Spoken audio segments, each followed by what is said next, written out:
According to the BBC, the runway at Gatwick Airport was closed after 2 drones were seen flying over perimeter fence around 9 p.m. on Wednesday. It reopened around 3 a.m. Thursday before closing again after 45 minutes amid further sightings. Sussex police say there have been 50 reported sightings in 24 hours.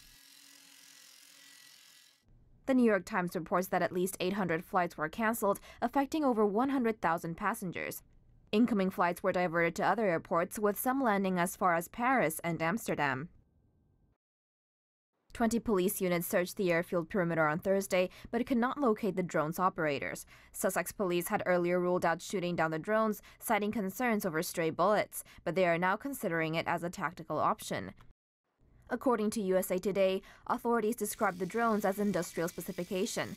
This indicates they are larger than hobby aircraft and could be more dangerous if they crash into a plane's windshield or get absorbed by its engines.